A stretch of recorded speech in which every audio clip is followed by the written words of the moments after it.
नमस्कार छात्र मित्रों, मैं हिंदी विषय अध्यापक श्री एम.बी. पाटिल सर, श्री शिवाजी विद्यालय महागांव, तहसील गडिंग्लज, जिला कोल्हापुर। आज हम कक्षा 10वीं लोक भारती हिंदी के क्रमिक पाठ्य पुस्तक में रखा हुआ दूसरी इकाई का दूसरा पाठ कंगाल, उसमें से दो लघु कथाओं में से पहली लघु कथा कंगाल का अध्ययन हम कर रहे हैं। वैसे तो पिछले वीडियो में मैंने इस लघु कथा का प्रारंभिक परिचय अर्थात प्रस्तावना समझाई थी, आपको इसके गद्य संबंधी जानकारी मैंने आपको कराई थी।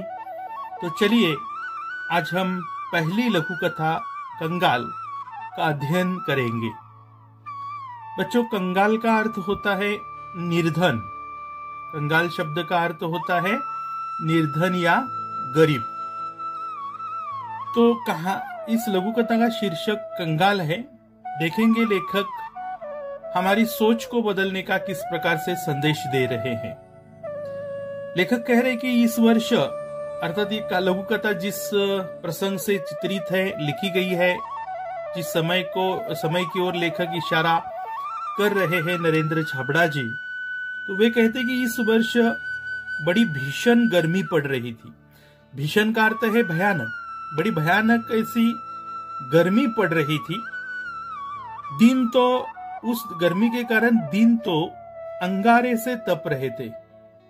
अर्थात दिन में ज्यादा गर्मी होती है, आपको मालूम है, रात की तुलना में दिन में गर्मी ज्यादा होती है। तो दिन तो अर्थात दिन ऐसे थे कि अंगारे से तप रहे थे। अंगारा यानी ज्वाला, धधकती हुई ज्वाला।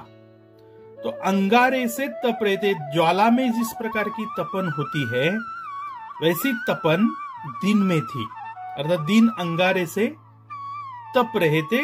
दिन में गर्मी बहुत ज्यादा थी। रातों में भी लू और उमस से चैन नहीं मिलता था। रात के समय ऐसा था कि रात का समय होता था तो उस समय लू चलती थी। लू यानी गर्म हवा की झोंके या गर्म हवा को लू कहा जाता है। तो रात में जो चलने वाली हवा थी वह भी गर्म थी और वातावरण में उमस थी। उमस का अर्थ है गर्मी। उमस का अर्थ क्या है? गर्मी। और रात में भी उमस थी, गर्मी थी, और उस गर्मी से चलने वाले लू से रातों में भी चैन नहीं मिलता था, आराम नहीं मिलता था। लेखक ने सोचा कि इस लिजलीजे और घुटन भरे मौसम से राहत पाने के लिए कुछ दिन पहाड़ों पर बिताएं। यहाँ जो लिजलीजा ऐसा वातावरण है, लिजलीजा यानी सिलन भरा, घुटन भरा। लिजलीजा का अर्थ है सिलन भरा, गर्मी से भरा। घुटन भरा, जी घुटने वाला, दम घुटने वाला। लिजलीजे और घुटन भरे मौसम से, वातावरण से राहत का अर्थ है बच्चों आराम पाने के लिए कुछ दिन पहाड़ों पर बिताएं। तो उन्होंने सोचा कि यहाँ लिजलीजा जो वातावरण है, घुटन भरा वातावरण है, उमस है, लू बह रही है, जी नहीं लग रहा है, आराम नहीं मिल रहा है। तो लेखक ने सोचा कि इस घुटन भरे लिजलीजे मौसम से थोड़ी मन को राहत मिलनी चाहिए, शरीर को राहत मिलनी चाहिए, आराम मिलना चाहिए। तो उन्होंने सोचा कि चलो क्यों ना हम पहाड़ों पर कुछ दिन बिता कर आए। पहाड़ी जो इलाके होते हैं वहां गर्मी के दिनों में थोड़ी ठंडक होती है, राहत मन को मिलती है। तो उन्होंने सोचा चलो पहाड़ी इलाकों में अर्थात पहाड़ों पर कुछ दिन बिता कर आए।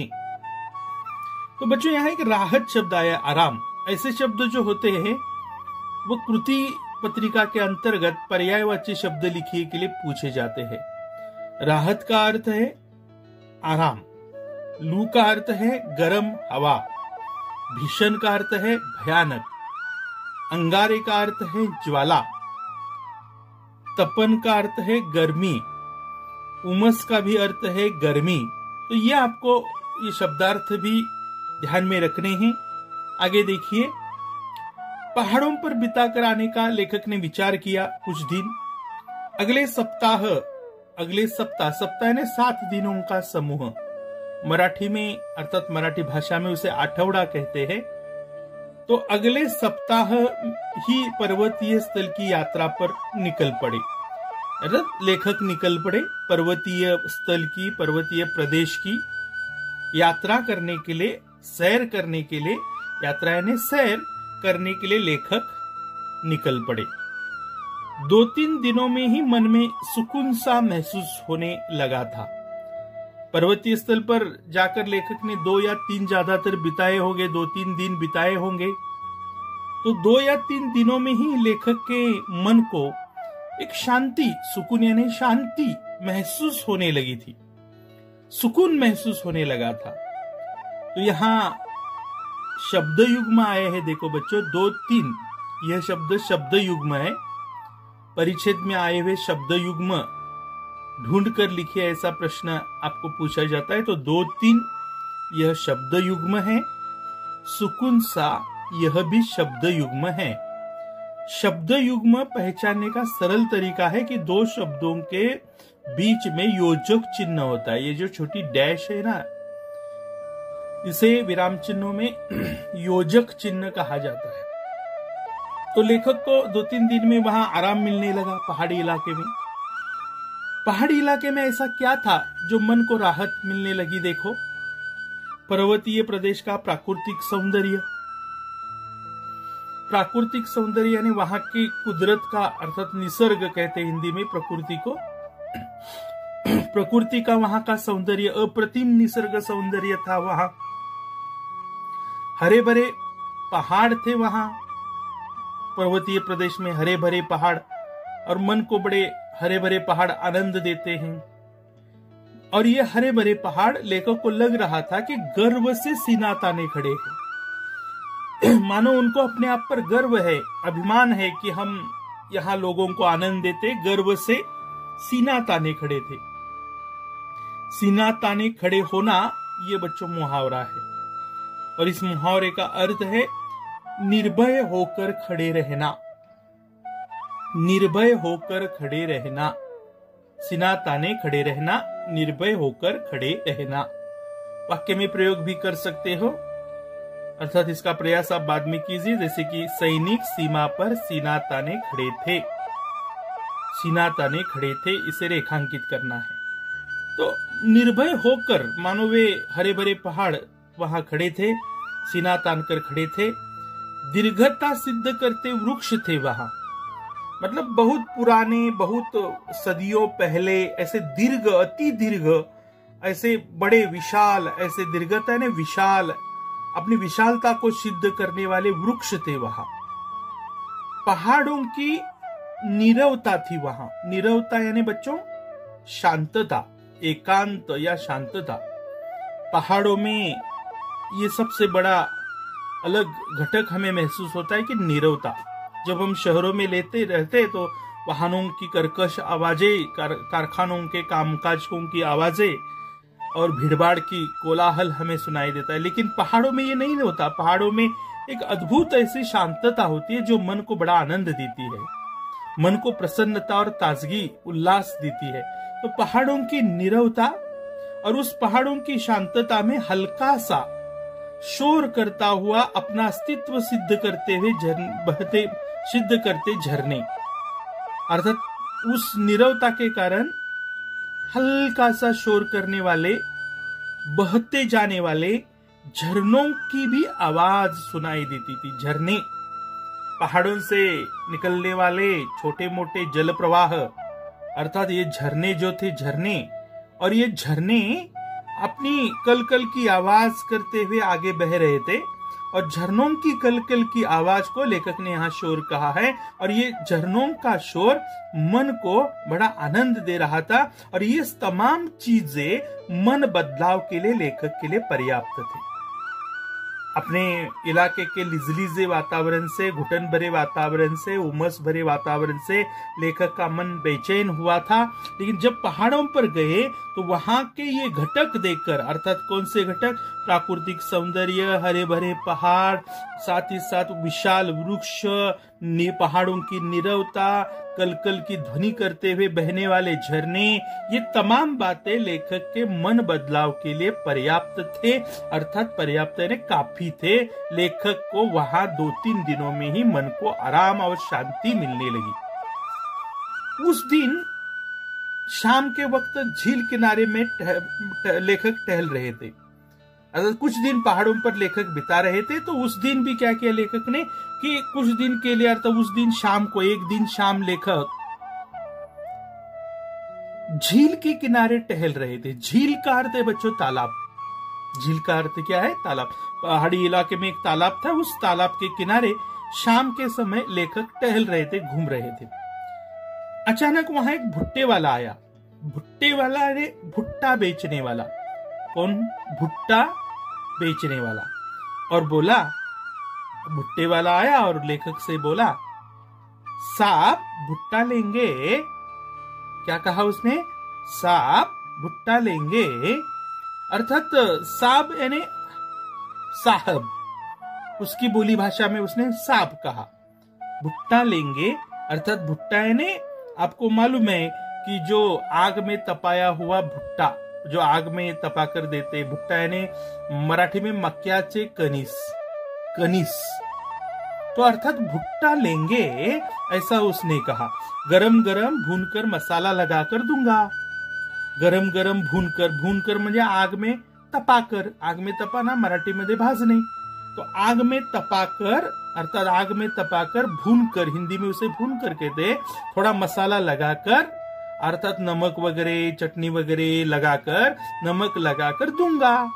सहज ही पूछ लिया मैंने, उस लेखक ने उसे पूछ लिया सहज ही, कितने का है? तुम मुझे भुट्टा बेच रहे हो, तुम्हारा भुट्टा कितने का है? कितने रुपए का ये भुट्टा है? ऐसा लेखक ने पूछा। बच्चों, आज के इस वीडियो में हम इतनी कहानी का अध्ययन ही करेंगे, क्योंकि इसमें मुझे आपको एक समझाना है कि इस पर कुछ कृतियां आती है। जो भी मैंने घटक पढ़ाया उस पर एक महत्वपूर्ण कृति परीक्षा के लिए पूछी जाती है, और वो कृति ऐसी है कि संजाल पूर्ण कीजिए गर्मी की विशेषताएं। क्या पूछा जाता है आपको? गर्मी की विशेषताएं पूछी जाती है। जैसे कि यहाँ मैं पाठ्यपुस्तक में ही आपको दिखाऊंगा कि कौन सा प्रश्न आता है। तो वहां आपको पूछा जाता है कि गर्मी की, यहाँ देखो, गर्मी की विशेषताएं, पठित घटक पर प्रश्न आता है। क्या है गर्मी की विशेषताएं? तो पहली विशेषता है वहां गर्मी में भीषणता थी। लेखक जिस प्रदेश में रहते थे वहां गर्मी कैसी थी? भीषण, भीषण गर्मी थी, तो भीषणता विशेषता। दूसरी विशेषता गर्मी की अंगारेसी तपन, अंगारेसी तपन थी उस गर्मी में। तीसरी विशेषता वहां लू चल रही थी, लू, रातों में लू चल रही थी, लू का चलना, ये तीसरी विशेषता। और चौथी विशेषता उमस होना, वातावरण में क्या होना? उमस होना। ये गर्मी की क्या है? विशेषताएं हैं। भीषणता, अंगारेसी तपन, लू का चलना, उमस का होना, ये गर्मी की प्रमुख विशेषताएं हैं। उसी प्रकार जो आज हमने घटक पढ़ा उस पर और भी एक कृति पूछी जाती है। वह कौन सी? देखिए, पर्वतीय स्थल का प्राकृतिक सौंदर्य। लेखक जिस पर्वतीय स्थल पर गए उसका प्राकृतिक सौंदर्य कैसा था? क्या था वहां? हरे भरे पहाड़ थे, गर्व से सीना ताने खड़े वृक्ष थे, सीना ताने खड़े विशाल ऐसे वृक्ष थे। पहाड़ों में नीरवता थी, पहाड़ों की नीरवता, शांतता। झरने कलकल की ध्वनि करते हुए बह रहे थे, तो ये झरने, ये पहाड़ों की विशेषता थी। और ये पहाड़ों की इन्हीं विशेषताओं के कारण, इन्हीं सौंदर्यों के कारण, पर्वतीय स्थल के इन सौंदर्यों के कारण लेखक को शांति मिल रही थी। कौन सा सौंदर्य था पहाड़ी इलाके में, पर्वतीय स्थलों पर? हरे भरे पहाड़, गर्व से सीना ताने खड़े वृक्ष, पहाड़ों की नीरवता और झरने। तो यहाँ और भी कुछ मैं आपको बताना चाहता हूँ। कुछ समानार्थी शब्द पूछे जाते हैं। जैसे मैंने अभी थोड़ी देर पहले आपसे कहा था कि आराम को समानार्थी शब्द पाठ्यपुस्तक में आया हुआ राहत।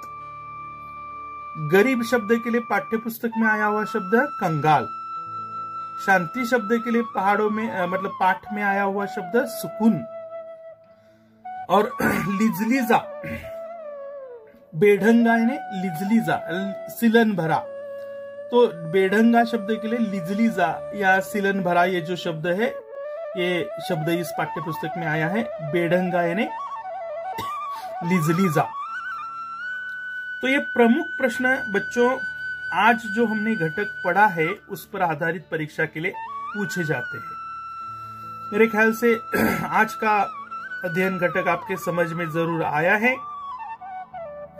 जो बची हुई लघु कथा है वो हम आगामी वीडियो में पढ़ेंगे। तब तक के लिए बच्चों आपसे मैं विदा लेता हूं। आपका दिन शुभ रहे, मंगलमय रहे। फिर मिलेंगे हम अगले वीडियो में। तब तक के लिए धन्यवाद।